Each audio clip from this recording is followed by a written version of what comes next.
My life when I joined the Foo Fighters versus my life now is just like, it's unrecognizable, you know? I don't have any other experience like that in my life. It's like your whole adult existence practically. Then you just look back and you just go, fuck, man, like we have covered so much ground. It's just wild.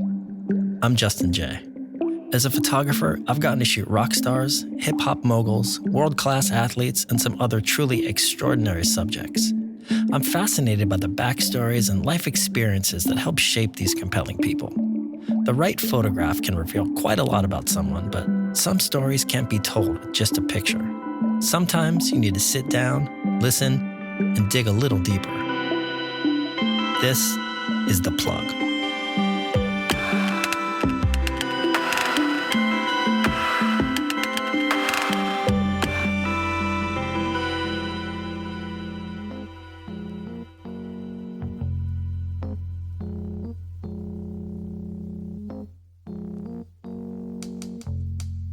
On each episode of the game show Jeopardy, the guests get a brief introduction that describes who they are and what they do. A teacher from Milwaukee, Wisconsin. A data input specialist from Des Moines, Iowa. Their entire lives are distilled into a brief summation that's simple and digestible for the audience. Today's guest, if he ever appeared on the show, could quite easily rest on his laurels and flaunt his title as the guitarist for one of the most successful rock bands on the planet. But he's consciously avoided having his identity and sense of self being so reductively tied to just one aspect of his life. Instead, he's tried to focus on the labels that he's found to be more important: father, husband, surfer. It's been a period of heavy self-reflection for him. He's learned the hard way that success and fame don't necessarily insulate you from adversity. In the past year, he's been inducted into the Rock and Roll Hall of Fame, but he's also had to endure the tragic death of close friend and bandmate Taylor Hawkins. Recently, he released several new songs that will be included in his upcoming solo album. The project is quite a departure from his work with the Foo Fighters in both style and scale. But despite it all, he's found the experience of being a frontman rather than a supporting player to be uniquely rewarding. So what's it like traveling on a private jet to play a sold-out show at Wembley Stadium one week and then performing a solo show the following week where you have to load in your own gear and tune your own guitar? We'll find out as we sit down for a chat with this accounting school dropout cum rock star who recently played himself in a low-budget horror movie with the rest of his band. Today, songwriter, podcast host, surfer, and Santa Barbara native, Mr. Chris Shiflett.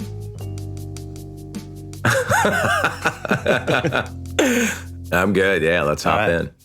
Chris Shiflett, thanks for sitting down, man. Good to see you. Good to see you too, buddy. So, you were the very first guest here on the Plug podcast, and now you're our very first repeat guest here on the podcast. So congratulations on that. Wow, I didn't realize I was your first guest. It wasn't recorded first, but I think we dropped yours first for whatever political reason. I'm back. It's funny. I feel like we're in some sort of weird, incestuous meta podcast circle because I know you've been on my podcast twice. You were just on Surf Splendor, which I've been on twice. You were on Benji Weatherly's podcast, which I've been on. Mm-hmm. Benji Weatherly's been on my podcast. And then you have your podcast, Walking the Floor. So we should really work on getting some more guests. I know. It's funny. Like when you connected me with David over at Surf Splendor, it was weird to go do his podcast because I've been listening to it since you were on it the first time. I think that's how I discovered his podcast was through you. And so, it's one of those weird things where like you're so familiar with somebody's voice from listening to him all these years that I felt like he's like an old friend, but that was the first time I ever met him. You know what I mean? Well, it was really funny, like listening to the different levels of preparation. I listened to two podcasts that you're on back to back. And I'll say David. David's was like, he's always extremely well prepared, like a really nice narrative arc. The one right after that, I won't say his name, but the first question was, so how do you pronounce your name? It's Shiflett? It's like, come on. I think I know the one that you're referring to. Yeah. It was a little looser. Yeah. But I'm curious. I mean, you've been doing your podcast for quite some time, and I'm a big fan. I've listened to it for a while. Like, has been being a guest on other podcasts or doing a lot of press for your music, has it made you a better podcast host, or has being a podcast host helped with being like a guest? How does that work? For sure. It's probably made me a worse guest because now I find like oftentimes I start asking the people questions that are interviewing me. It's like, but like when I first started doing it, it was really like I had to learn how to interview people, and I was absolutely motivated by years of doing interviews with people that would do no prep, that knew nothing about, and like, I get it too, because it's not like people are probably doing interviews all day long. How much can they really know about each individual person? So, but like, it was really, I think the big motivation was just to not ask like the same handful of questions to other people that I tend to get asked, because it seems like every time you put out a record, you just get asked the same shit over and over again. And most of it's like stuff that you've answered 8,000 times. So in my head, I'm always like, nobody needs to hear that answer again. I've told the story of auditioning for the Foo Fighters 8 million. It's very well documented. You know what I mean? Like I have nothing to add. Press play. I'll be back in a minute, Right. You know what I mean? And it's funny because as when I'm interviewing people, I can tell when they slip into their sort of rehearsed narrative. And, I try to avoid that stuff. I mean, some stuff you just got to ask people, but I try to get people talking or try to figure out what people kind of would rather talk about, Was there a learning curve to kind of figuring out, when to interject or like how much leash to kind of give people? Because it's a unique format, I mean, like sometimes I'll have people and it's like, this dude's just been talking for 8 minutes straight. Like, is that okay? Like, do I let him go? Do I interject? And it's like, I think there's a learning curve to that. That's kind of the dream interview, though, isn't it? Like when somebody just goes. I remember when I interviewed Dwight Yoakam, like I think I asked him 2 questions or something, and he talked for an hour and a half. You know what I mean? It was like great, and told all the stories you wanted to hear. But no, that's a huge part of it, is sort of because when I first started doing it, I would just talk over people and interrupt people, and then you ruin their train of thought, and then and it's like I almost had to like relearn that when the Zoom thing happened, because even like what we're doing right now, there's just a little teeny bit of latency that trips you up a little bit where you think there's the pause to jump in. But I always try to remind myself that, we're recording these things and I can always edit out space, but I can't fix when I step all over somebody's answer, Yeah, it's interesting. I found like on doing these Zoom interviews, it's exactly opposite of what you think. I mean, your worst kind of childhood fear comes out when you're doing an interview. You're like, oh, well, I'm going to run out of questions and they're not going to be talking at all and there's just going to be dead space. And it almost seems like it's just the opposite. Like something about the format, people tend to talk until you stop them. Like they ramble a lot more, because there's like we've all been at that place where you're at a party and like maybe you got a couple drinks in you and you're telling a story and then like halfway through you realize you've totally lost the room, but you don't, you don't get that feeling on Zoom. So people just talk, it's kind of funny. It's kind of, I think the harder part about Zoom for me is that I feel like it's harder to get that like personal connection that usually happens pretty quickly when you're sitting in a room with somebody. Yeah. I feel like maybe on Zoom people are a little bit more guarded because I don't know, maybe they think that there's like a bunch of other people just out of the shot, or I don't know, you know what I mean? It's just there's something about it that's just a little less personal. Did you check out on Apple Plus? There's this documentary series called 1971. Have you seen any of those? I just watched the first episode. That's funny you asked. It's fucking so good. It's just like I know that for the listeners who don't know, it goes a little bit into culture and politics, but it's basically about these amazing albums that came out in 1971, which is a strange year because you always hear about 68 or the Summer of Love or like 77 in punk rock. Like, no one really talks about 71, but it's like Exile on Main Street, Tapestry, Hunky Dory, Joni Mitchell's Blue. They had is it first John Lennon album maybe? Yeah, the first John Lennon album, and then they had Kent State, all that stuff, that stuff, and then like they had Marvin Gaye's What's Going On, and then Sly and the Family Stones, There's a Riot Going On. And I don't know if you watched this episode yet, but they had this clip from 71 of Sly and the Family Stone on Dick Cavett, and the performance was mind-blowing. Like, it was so good. And then without cutting to commercial or anything, they invited him to come over to sit on the couch, and he's unmistakably like out of his mind on cocaine. and like, I mean, it's so obvious, like Dick even addresses it, but like they don't cut the commercial. They just kind of like, he's making jokes on how he can't have this conversation or whatever. And it just made you realize how loose these talk shows used to be, you know? And it's like, people used to go on Carson because they just wanted to smoke cigarettes and talk to Johnny for 15 get drunk. minutes. Yeah, exactly. Yeah, it's funny, man, that Dick Cavett show, every time I watch Dick Cavett show clips, it makes me sad for how dumb our country is now. Like, and I say that, and I'm throwing myself under the bus too. I'm as dumb as anybody else. That's not judgment. Yeah. But you know what I mean? Like the level of discourse, like when you see sort of what was just sort of commonplace entertainment on, you know, network television in you know, when we were babies it's so different now. You know, it's like the polar opposite of like the Kardashian show or what, you know what I mean? Yeah. Well, that's what's interesting because you look at it now and the talk shows are they're just become this huge publicity machine. And you have a 6-minute segment that's pre-produced, it's pre-interview. You have like your story, your quip, your plug, cut to commercial, you know? And I think that's what's so special about podcasts is it's almost like it's gone full circle. It's like this old-timey, long-form conversation with a compelling person. You know? That's right. You are the Dick Cavett show, my friend. Well, it's funny you say that. We've been dying to get Dick Cavett on the podcast, and he's just such a hero of mine. We've been like trying to reach out to his people. We haven't really found the right person yet. So if anyone out there knows Dick Cavett's people, please hit me up. Seriously. Where is Dick Cavett? We need him now. He had a Montauk presence. So I put a APB out to some of my Montauk people, but I guess he just sold his house. Now he's living in Connecticut, as best I could surmise. Is he charging the surf? He's like holding down the lineup at Montauk. Yeah, it's like he's an enforcer at Montauk. OG yeah, that's kind of what he segued into. Yeah. I mean, that is absolutely the appeal of podcasting, and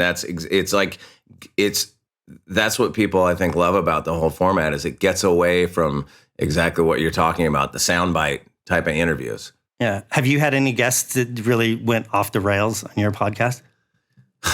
I've never really had one go completely off the rails. I mean, I've had people that, you know, that were less talkative than others, or you could tell didn't want to be there necessarily, or you know, all those kind of things. But no, I've never really had like an awful one. I've never had anybody get mad at me. I've never like offended anybody. Nobody's ever. I've never had one of those moments. I almost kind of like wish something like that would happen, you know, just to experience it. There was one episode, and I think we even talked about this. You had Jackson Browne on, and it stuck out to me because it seems so off-brand for what I thought he would be like. But I think at some point he started talking about like Caribbean women's asses or something, and I was just like, yo, bro, read the world, dude. Like now is not the time. You handled it well, though. Yeah, I was like, I hope you don't get some collateral damage out of that, you know. It's funny. I mean, I remember that too. Like, and I remember thinking like, wow, all right, man, laying it down, keeping the 1978, man. Yeah, okay. Yeah. But he was rad. I mean, he was. No, I'm a huge fan. Cool. That's why I was. It just seemed so out of character. It was very funny. Yeah, it was fun. I remember. I did have an older gentleman that will remain nameless that said some kooky stuff that I edited out because I thought like. You know, I don't know. You're going to do him a favor. I don't want this guy to get like Twitter dogpiled. And it's like, you know, it's an older dude. And it was definitely not in keeping with the sort of modern thinking on stuff. Was that vague enough? Yeah. I'll tell you when we get off who it was and what they said. I was like, I'm going to start scrolling through my iTunes trying to figure it out. Well, you know, with all this talk about how these conversations are often just a big ruse to provide a platform for guests to be able to plug their new project. My producer tells me you have a new track out called Born and Raised. Yes. Tell me about that. Oh no, I couldn't possibly. Well, okay, if you insist. Yeah, I've been putting out some new music, and it's a little convoluted. I have a whole album coming out, starting to come out pretty soon. That's one sort of 10-song piece of music that my friend Jaron from Cadillac 3 produced. So that'll be coming. We'll start dropping tracks from that later in the year. But I had also, around the same time that I started that, I went out to Nashville and recorded a couple songs with this producer named Vance Powell. And that was the song Long, Long Year that I put out a couple months ago, and then this song Born and Raised. So I had those sitting in the can. I knew they weren't going to be part of this record, and I just liked them, so I wanted to put them out. So it's been really kind of an interesting thing because I put them out myself, just like, like full indie style, which I hadn't done. I mean, I hadn't done that since like I had a band called Jackson United, which was like that was like the dark ages compared to now. Like that was in the last time I ever self-released music. It was like you printed up some CDs, you called like mom and pop distributors, tried to get them in record, all that stuff. Obviously the world has completely changed. So this has been really interesting to sort of go through the process of how to put your music out digitally and how to get the word out there and what's sort of effective and isn't effective and all that sort of stuff. But it's been really cool. Like the release and the promotion aspect of it is definitely kind of like, DIY, like kind of taking it back. What about the actual production? I mean, did you record on an old school kind of garage level, or was this like a Foo Fighters level production or somewhere in between? I mean, it's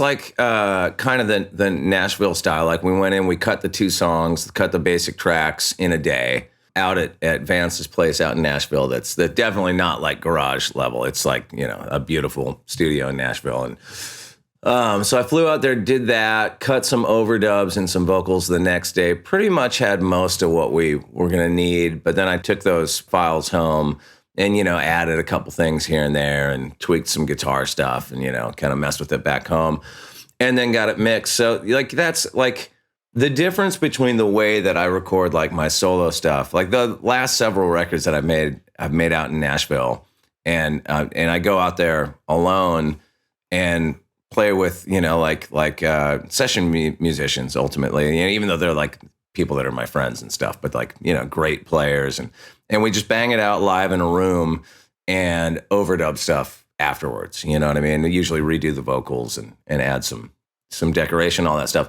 I'd say the difference between like that and how we make Foo Fighter records, Foo Fighter records, we just have a much bigger budget. You have the luxury of time to sort of like really, experiment and dial things in and change things and re-record stuff and all that sort of stuff. Like I'm a little more hemmed in by sort of financial realities when it comes to my solo stuff. So it's a little more throw and go, which I like, like it's the beauty of recording out in Nashville. It's just such a high level of musicianship out there. And you just play with these cats that are so good. And when you go out there, like I always kind of like demo my songs, but you go out there and you play your ideas that you've just been messing around with alone in your studio and you put it in the hands of all these great players and it just elevates everything and it always surprises me what the end result is. It's always better and like a lot better than what I went out there with. Yeah. Have you found like working with the Foos when you have deep pockets like that or relatively unlimited budgets,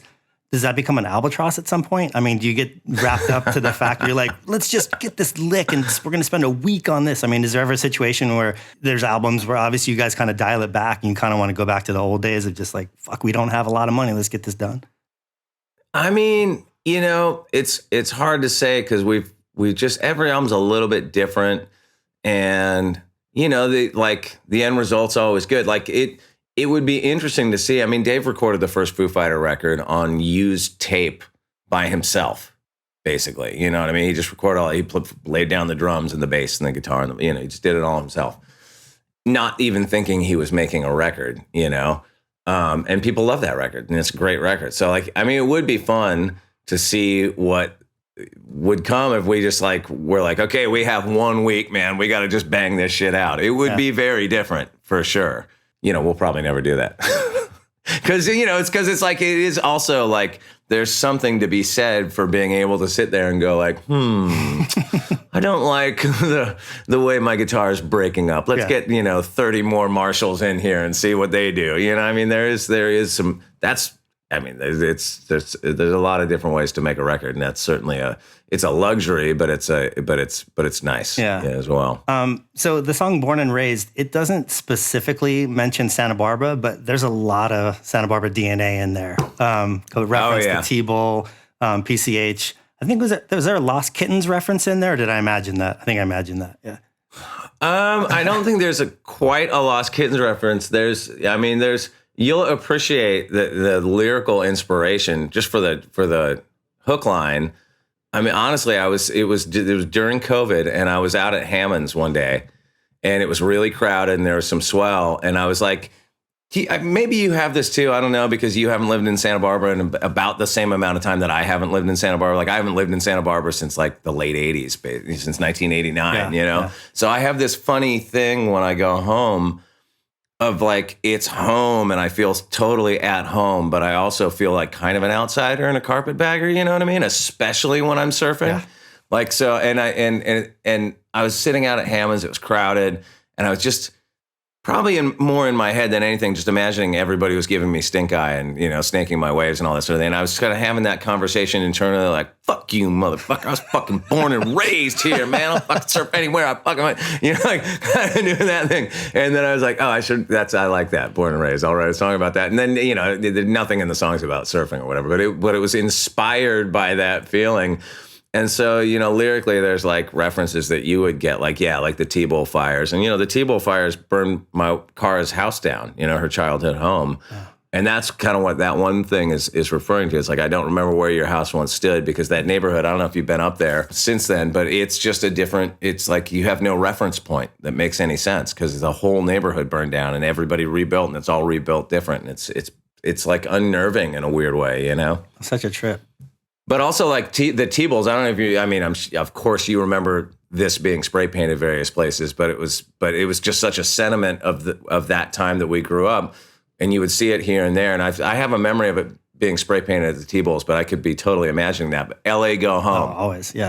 LA Go Home was a very Santa Barbara sentiment, in our childhood. Now LA bought Santa Barbara. Yeah, exactly. And now Santa Barbara is a suburb of LA. So, when I was a photo assistant and then I started shooting my own work, it was really difficult to not subconsciously or even consciously kind of emulate the style of the photographers that I've been working with. And I'm wondering, like, when you set out to write a solo project, is there a gravitational pull of the Foo Fighters, or is it just the opposite, where like you have this sense of liberation and freedom where you almost want to purposefully explore genres that you would never be able to play with the Foos?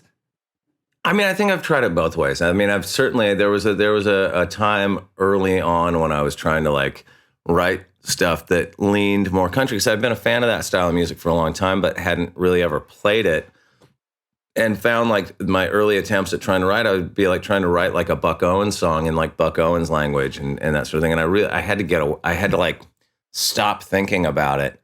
And just over time, I think with every album, even my last solo record was more of like just sort of play what you're comfortable in, like, or just I try not to overthink it. You know what I mean? Like, there's no rules with anything. If I could play like a country song, but play it with a big, loud, crunchy rock guitar in it, and it's, who cares? Like, just do the thing that sort of comes naturally to you. So I just try not to think about it too much. And I think like the stuff that I've been recording is more a mishmash of it all. It's like equal parts fucking, rock influences and alt rock and all that kind of stuff as it is, country and twangy stuff. So, I was looking back at your bio before we did this today, and, we've known each other for a long time, and I don't think I ever really realized this before, but we both kind of started these crazy chapters of our lives, like almost exactly at the same time. Like, you joined the Foo Fighters the same year that I started working as a personal photographer to Sean Combs. And, it changed my life in so many ways. You get to travel the world, and,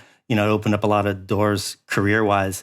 But, as much as I was proud of those pictures and I was good at it, and I think I brought a lot to the table, I was definitely a supporting figure in somebody else's show, Yeah. But then when I released my Hawaii book, it was like a real different sense of pride putting out this book about North Shore surf culture, because it was very personal to me. And it was a project that I kind of manifested from the beginning to end, like all by myself. And it really had a different kind of sense of pride. And, and I'm wondering, as a solo artist, when you put out work and you're standing center stage or your name's on the album as opposed to being a supporting character in this huge machine that is the Foo Fighters, is there a different sense of pride and accomplishment when it's well received? I mean, I think you absolutely have a different connection to the songs that you write yourself. than the songs that you sort of are a contributing member to. As far as like the sense of pride, I don't know. I mean, my solo stuff is like, it always feels nice when you get a good review or whatever. I mean, it's great, you know what I mean? But I try not to, I don't know. Like it's been these recent years in Foo Fighters. I mean, obviously this year's been a terrible year for our band and our, Foo Fighter family and all that stuff with Taylor passing. But, the year before 2021 was, and 2020 even, were like these years of a lot of reflection, with the Rock and Roll Hall of Fame, and like the year before was like the 25th anniversary of the band. There was felt like there was this a lot of looking back that you just don't do kind of in real time. You're just, because we're just always going, and it's always this thing with this something. There's always all this stuff on the horizon. And when COVID kind of shut the world down, coincided with it being the 25th anniversary of the Foo Fighters, and then going in the Rock and Roll Hall of Fame, like it just felt like this long, drawn out period of nostalgia and being sentimental and looking at old photos and digging up stuff and trying to remember old things. And you just look back and you just go, fuck, man, like we have covered so much ground. It's just wild, like you just, my life when I joined the Foo Fighters versus my life now is just like, it's unrecognizable, Yeah. And I don't have any other experience like that in my life. It's like your whole adult existence practically. So it's really singular. Like it's a tough thing to answer because I really try to not I try not to let any of it be my identity in a weird way. You know what I mean? Like when I look in the mirror, I don't want to look in the mirror and have my sense of self be based on being a Foo Fighter or a solo artist or any of this stuff. I just want to be me and a husband and a father and the shit that's kind of like really, really important. You know what I mean? And all that other stuff's kind of gravy and it's great. But I try not to get swept away in it too much. But I mean, it's the two things are so very different. It's just night and day, like my solo stuff, it always makes me happy when people dig it. We played last night. They did a little sneaky warm-up show over at Penmar. Have you ever been to that golf course, Penmar, over on the west side of LA? There's like a cool little like restaurant. It's like a big old golf course kind of over in Venice. And there's a little restaurant, and they have these gigs there where you play on the back of a flatbed. And it's just a bunch of people. It's like a pickup scene. It's like all young people like getting their swerve on. Yeah. And going, and we played like kind of like an unannounced thing because I'm playing at that Beach Life Festival this weekend. So we haven't played for a minute. So we needed to go have a warm-up show. And it's just so it's such a funny thing. It's so different. It's hard enough when I'm going out and doing my solo stuff because you're playing to a room full of people, probably most of whom are just there because, it's the guy from the Foo Fighters and they're curious, but maybe they probably don't know my actual music, you know what I mean? So there's that thing of trying to win people over, playing them songs that they've probably never heard, most of the people in the crowd. But then you take that to a whole nother level when you're not even advertised as playing and it's like nobody's there to see you. And it's just young people like, yeah, yippee, you know what I mean? And it really takes you back to like, it's kind of like what it felt like you talked about the Lost Kittens. It's like that feeling of like going and you're just trying to win over a crowd of people. You got to earn it. And you're not getting any cutie points. And it's hard, but in that really kind of rewarding way. Like when we get people on the dance floor at the end of the show, it's like, it feels like you really, it's like an accomplishment. It's a little small victory, Is there something refreshing about the scale that you've been operating on lately as doing these solo shows in terms of, I mean, obviously I saw you played at Grand Ole Opry, which must have been like fantastic. But, as a solo artist, you're playing in smaller venues, which obviously is more intimate. But at the same time, I'd imagine your amenities are not what you're used to on tour with the Foos. I mean, so is flying coach and staying at the DoubleTree, like, is that fun or is that just kind of come with the territory? It is fun. I mean, last night, like, I knew what it was going to be because I've played there before. So, there's no backstage. There's no like bathroom there's no catering for the band. There's none of that, like none of the fancy stuff.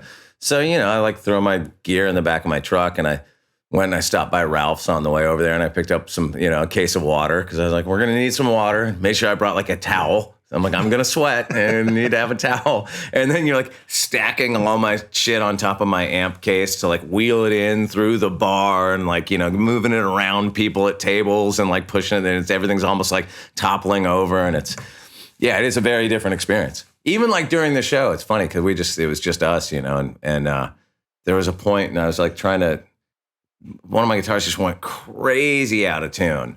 And it was like, I've been playing guitar for 40 years. I should really know how to tune my own guitar. But, and I'm up on stage and I'm almost like in a panic because I cannot get my guitar to tune. And I'm just like melting down inside. Like, what the fuck is happening right now? How can I not tune my fucking guitar? It's crazy. But, you get through it and it's fine. And you always got to remember in those situations, nobody cares. Yeah. They're like doing a shot at the bar and like, it's fine. It's so funny. It's funny you say that because as an audience member, and I've toured with different bands, and you get to kind of hear the inside post-mortem after a show of like, oh, that went horrible, that went great. And from an audience's perspective, like they don't notice the difference. And in some cases, like I almost even appreciate when bands kind of like, either have a false start or maybe like, because it's like I can listen to the album if I want perfect. I want to feel something that's authentic, Totally. I remember seeing Frank Black one time years ago at the Palladium. And it was the first time I ever saw it. Like they started a song and the band, it just like ground to a halt almost instantly. And then they just started it again. I'd never seen that happen. I was like, whoa. And they're pros. Yeah. It's crazy. Yeah. People love that stuff. It's like, it's like when Dave broke his leg and we kept touring and he was out there in a cast, like that became a thing. Like people, I think knew that was like they were only going to probably ever see that once. It was going to be this little brief thing, and it becomes a story on its own. Yeah, it was like when I was assisting, I got to work on this Richard Avedon retrospective in London, and they had these huge mural prints of like Abby Hoffman and the Family that were probably maybe from the late '60s, and for whatever reason at the time, somebody was like really pissed off and they vandalized those prints. They threw like mud or blood or something on it. That print in particular is like invaluable now because it's got a history to it. It's got provenance. So it's interesting getting to, something that was a mistake or vandalized actually made it so much more valuable. Well, it's interesting too with like perception of these things because like things have changed so much, obviously, like with social media and everything. But even last night, so we play the show, and this is like nitpicky, musician stuff, but like I had my amp kind of elevated the way the stage was. And as a guitar player, it's the worst thing in the world if your amp is like at the level of your head because you're hearing it directly and it's just tonally awful. Like so you want it to come through the PA instead, through the monitor? Or what? Well, it was coming through the PA, but I'm just talking about on stage. Like, it's a little puny little PA. I'm just having a little vocal come through my wedge. So, and I had my amp was just like too high and it was just bugging me all night because it's just really harsh when it's like right there and you're just getting all that crispy high end. It's like really unforgiving sounding. So it makes you kind of second guess your playing all night. You know what I mean? And like every mistake is, magnified. You know what I mean? And I'm making lots of mistakes, because I haven't played a solo gig in 9 months or whatever. And so in my head, we get done. I'm like, cool. That was what we needed. We kind of got the dust off. It's good. That'll get us in shape for this weekend. But then I go home and I'm sitting on the couch and I look on Instagram and all these people had posted like clips from the show and they're out in front, and like some of them were like way back, like it's like a big open kind of space. And it sounded killer, right? So whatever it was in the room, it's like it doesn't really matter because it goes out into the internet social media ether, and it's like it's a little bit of a fantasy, It's like the angle of the shot makes it look like there were a lot more people into it than there were. You know what I mean? The sound is compressed. It's better. You know what I mean? It's like it's the 8-second clip that like 3 seconds later you blew it, but the world doesn't know that because it's imaginary Instagram land. You know what I mean? Like that shit kind of works in your favor. You know what I mean? It makes it look like, even like I've noticed that too with like, I posted a show that I'm doing later in the year opening for Social D, but it was like part of like a bunch of their tour dates, and it creates this illusion that you're doing the whole tour, even though you're doing one show. You know what I mean? So people are like, wow, you're really getting out there, bro. Getting back in the van. Yeah, you're hitting it hard, man. So we had Mick Fanning on the show a while back, and yeah, for anybody who doesn't know anything about surfing, if there's one thing they know about Mick Fanning is that he was attacked by a shark. And, we don't have... 2 sharks, wasn't it? 2 sharks, yeah. There was a shark attack. This isn't specifically a surf podcast, even though we have a lot of, kind of surf DNA in it. But I felt like when we had him on, it was important and pertinent to bring that up, but I wanted to do it in kind of a, delicate and respectful way, and also to kind of have a unique perspective on it. And so, what we ended up talking about is how he talks about the incident. And he was going on about how he basically has 3 different versions and approaches to telling the story, depending on who he's telling it to and how comfortable he is or whatever. And so, with that in mind, I'm curious what your experience has been like with what I would imagine an onslaught of questions about Taylor passing. And do you find that it's been frustrating or triggering or cathartic? Or, have you been doing any press ultimately promoting your music, and there's this huge kind of elephant in the room that either is or isn't addressed? What's that experience been like? It's been interesting because, I have been doing a little bit of press. I had these 2 songs that I put out were slated to come out earlier in the year. And when Taylor died, I pushed it back, obviously because, it just seemed like it would, I just didn't want to be like out promoting something, and obviously. So pushed it back. And then when I started putting the music out, it's sort of a delicate thing, for some areas, I just said, I don't want to do any interviews, because I expected certain territories to be, I don't know, more uncomfortable with that than others. I didn't really do a lot of print press, and I, told, my publicists and to just that I would just prefer to avoid that topic entirely because, it's hard to talk about. Even still, it's hard to talk about because there's just it's raw. It's raw, and there's a lot of there's just a lot of shit. It's like when anybody dies, it's just there's a lot of you just go through all these different phases of grieving and just how you feel about it, what you think about it is just sort of evolving all the time. But, of course it comes up. The thing that's one of the weirdest, we're from Santa Barbara, dude. Like half the people we grew up with are dead. Like we've lived through a lot of people amount dying. Of people from our scene are dead. Disproportionate. But this one's very different, because of the whole public side of it.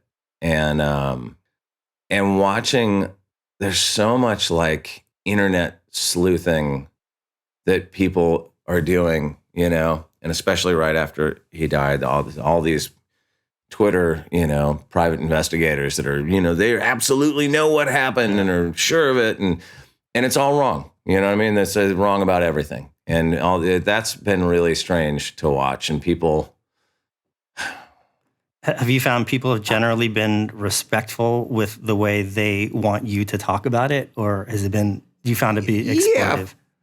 No, I think people are pretty respectful, but there's this, it's made me reconsider everything I ever thought I knew about, Jim Morrison dying or fucking Randy Rhoads dying, any of those, kind of rock and roll tragedies. I understand people's fascination with it. Taylor is this big character and he meant a lot to millions of people all over the world. So I'd like, on one hand, I get that fascination with it, but it's like it's like so much of what I've seen out there is so completely wrong. There's people out there saying shit like Dave killed Taylor by making him get the COVID vaccine. It's just shit like that. It's like, oh fuck, you're gonna turn it into that? And fuck you. It's just that this shit like, I try not to pay attention to any of that stuff because like who gives a fuck? It's just some Yahoo on Twitter or whatever, But I don't know. It's it makes you angry. Yeah. You know, I mean, it's because that shit is disrespectful. If you ask very, me. very. I mean, but honestly, that's the outlier. I mean, I hadn't heard that. I mean, I've kind of been following it fairly closely. So, I mean, like you said, there's always going to be some fucking Yahoo saying whatever because everybody on the phone has a voice now, you know? Yeah. I mean, there was that Rolling Stone article that was complete nonsense for the most part that came out. So I guess, you know, there's that, you know, but most people that I've encountered have been respectful about it, you know, or try to avoid it or whatever, you know, it's. Do you find more people are kind of awkwardly not asking you about it and it's just this huge elephant in the room, or? It probably will be when we ever get around to putting out another Foo Fighter record and go back into the promo, you know, boogie woogie, and you know, because I remember that when I joined Foo Fighters, you know, was in '99, so it was a while after Kurt Cobain had died, but I would just watch interviewers like twist themselves in knots to ask Dave about it, but not ask, and like shoehorn it in somehow. You know what I mean? Yeah, and so I would think it will probably turn into that kind of thing. Yeah, I mean it's weird. So, you know, my father passed away in the spring, and it's been really interesting and strange to kind of experience the different times that grief kind of creep in on you. And it's usually not the most obvious times, like it wasn't at the memorial or during the funeral service or something. But, you know, the other day I found one of his drafting pencils in a drawer, and like I lost it, you know, and you know, it made me think, you know, you just played this tribute concert for Taylor, and you know, there's hundreds of thousands of people in the audience, and then hundreds of thousands of people watching on TV worldwide, and like you're standing backstage, it would seem like that would be the obvious time for you to be like overcome with emotion. But you know, does the nervousness and the enormity of the whole situation kind of put you like on autopilot? I mean, what was that feeling like when you first walked out and saw that crowd?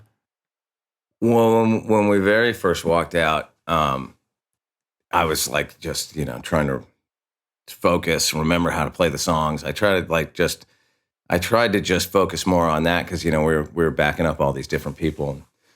You know, you don't want to be the guy that fucks up the guitar solo for Back in Black or whatever. So I was just trying to like be in that space. But when we were walking out, I looked up and I saw one of Taylor's best friends, Hans. You probably know Hans. Yeah. I saw him. It was still like we had a little area where, you know, guests were kind of up above the stage looking down, and I saw him and he was crying, and that like broke me up, you know. I just had to like, oh man, just suck it back. I mean, yeah, it's you know, you mentioned your dad passing. When I remember for a long time after my dad died, it's, you know, you're sad about it, but you almost like forget for a second. And something would happen, and I would have the instinct like, oh, I got to call my dad and talk to him about this, and then all of a sudden it comes back, you know.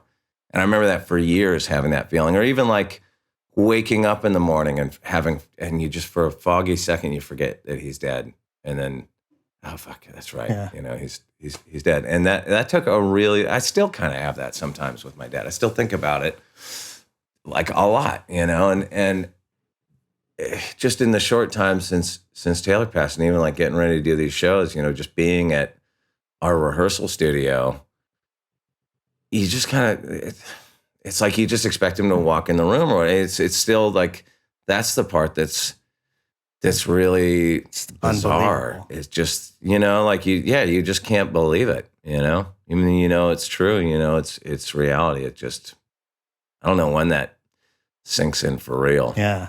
Was there one part of that show that really resonated with you, that really kind of drove home like why you were there? Oh, certainly when Shane, his son, came out and played with us. I mean, probably more than any other, you know.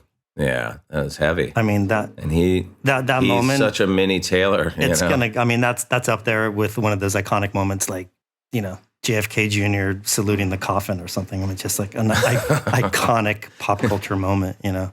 Yeah, you know, it was wild, and he just killed it, and so it was a you know, it was like an uplifting moment, you know. Yeah.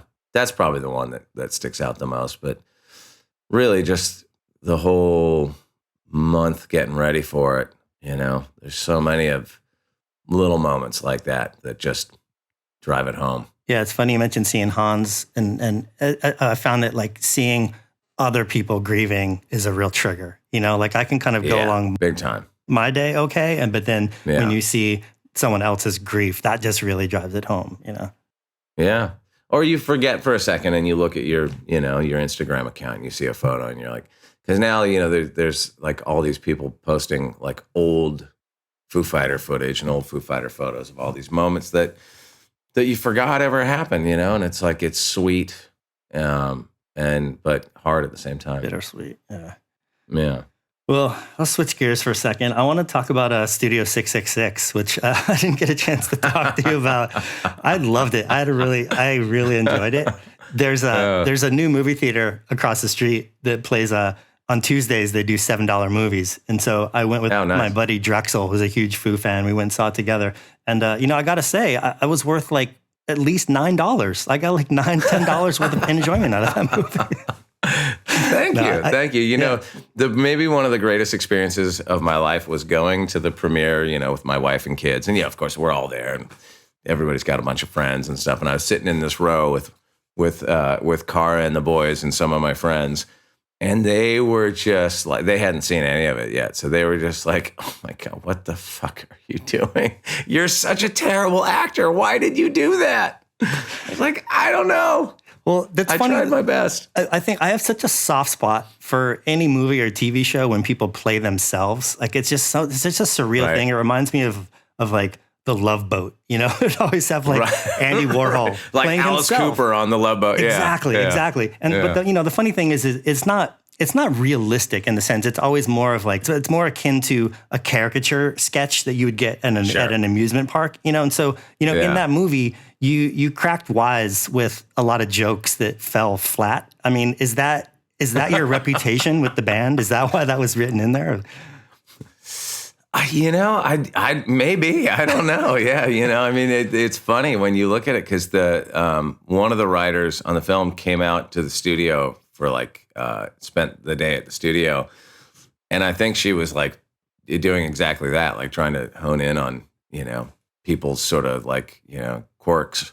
And so, yeah, probably no surprise that I got killed off first. I guess I shouldn't have left early that day. Yeah. How long were you guys in that house? I mean, you were there for a while? I mean... that's actually the house we made our last record in. Okay. So we made the record and then they took all the stuff out and then came in and dressed it up to, for the movie and made it all, it was already kind of a shitty, beater, dilapidated house. And then they made it more so. It was actually in Encino? Oh yeah. Yeah.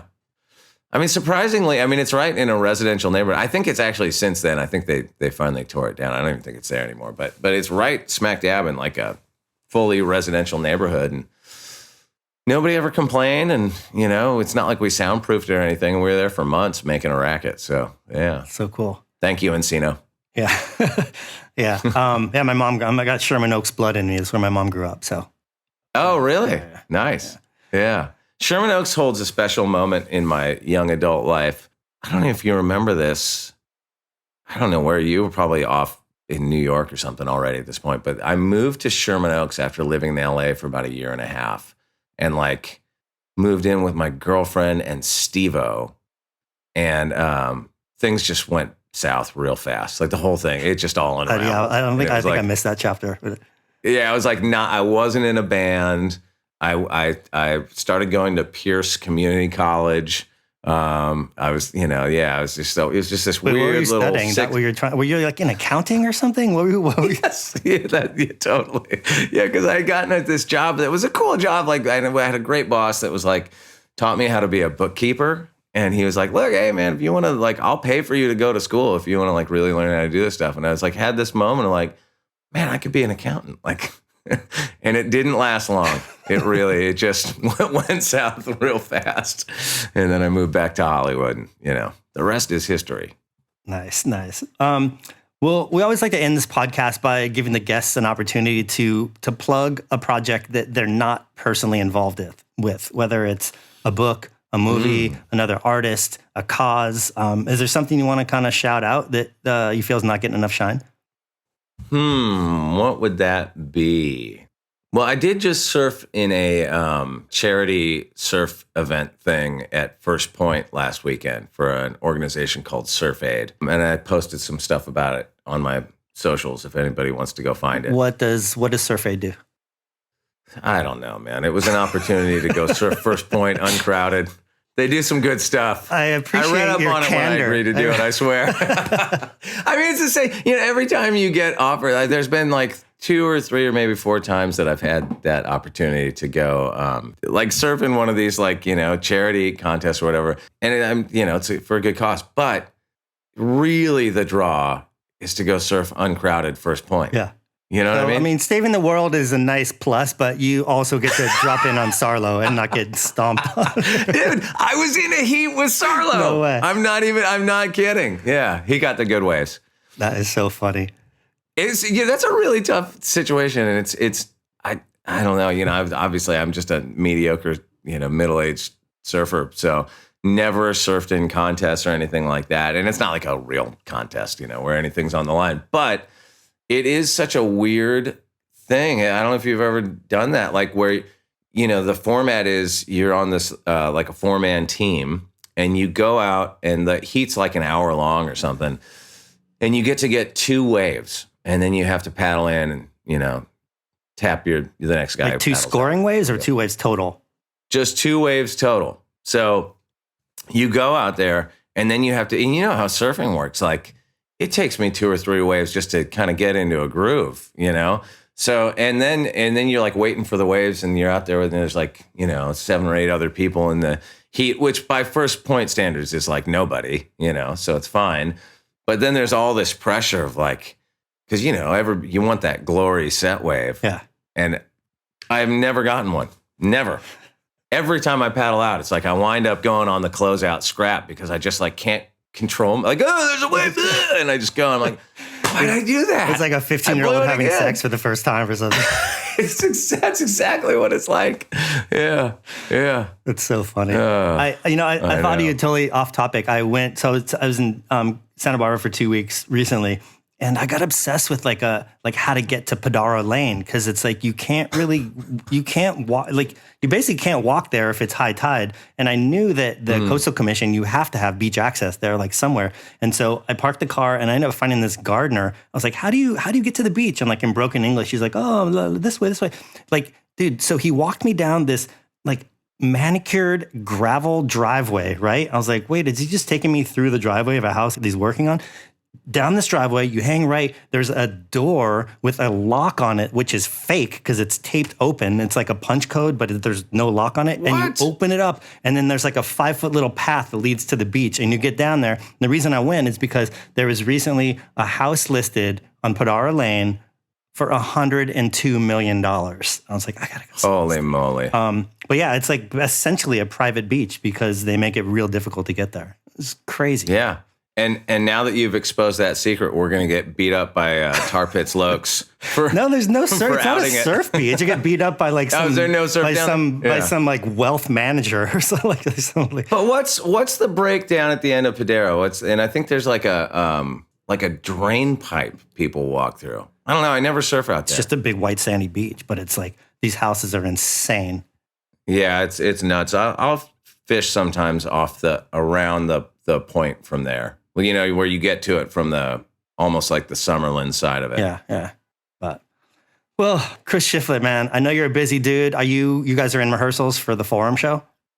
We are. Yeah. I'm going to head out there today and keep on doing that. Is it going to be a kind of similar vibe to what went down at Wembley, or there's going to be some surprises? Yeah, similar vibe, but a lot of different people, a lot of different guests. So yeah, it's going to be good. They're still kind of putting it together, and I'm never really sure what's been announced or not announced, but it's going to be good. And I will say, so far, it leans a little more 80s rock, which, It's right in this guy's wheelhouse. Nice. How long will it take? Can you grow your hair out between now and then? It's only a couple weeks away. You know what? I got like a short summer haircut, and I really regret it now, dude. I should have like got the extensions. You know? Yeah. I definitely don't have time. I need to get like a good wig. That'd be pretty funny. You should get a wig that's actually believable. You know, like a short, medium length wig. Basically, get a wig that looks like what you looked like in 2001. Yeah, exactly. Well, you know, I think the look for like the I don't know if you ever noticed, but all these sort of aging rock veterans, eventually their hair's gotten a little shorter and like frizzier over the years, but they still poof it out. So like they get that like it looks like your grandma's haircut. You know what I mean? It's a funny thing that I don't know why. It's like nobody's hair grows past here when you hit a certain age. Yeah. Well, dude, thanks for taking the time out. I know you're busy, and hopefully I'll see you soon, man. We'll hang in Santa Barbara, and we'll go get some waves. Can't wait to see you again, buddy. All Miss right, you. All right, Holmes. I'm bringing that back, by the way. Like, bro is over. I'm bringing back Holmes. Nice. I like it. I like it. Do you remember CAC? That was a Santa Barbara-ism. Whoa. That might have just been the East Side. I don't know. That was like an early 80s Santa Barbara-ism. No. Yeah. CAC. Dude, that dude's a CAC. I don't even know what it means or what the reference, and hopefully it's not offensive. Yeah. But, dude, you know. that sounds shoal. Do you remember when I used that on a post when I was playing carp and I sent it to you? I was like, did I use this right? You're like, no. I was like, damn. Is my syntax for this like 10 block radius slang from 1990 correct? Yeah. All right, bud. I'll see you soon. Thanks again. Awesome, dude. All right. Take care, brother. Sweet.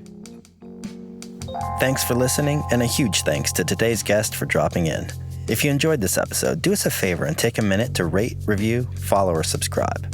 This episode of The Plug was executive produced by Peter Buckingham with original theme music by Andrew Van Weingarten and Dan Drohan. Logo design and branding by Italic at www.italic-studio.com. Sound design by Brad Worrell at Soundwag, and you can check out my photography at justinj.com. Thanks again, and be sure to tune in for future conversations.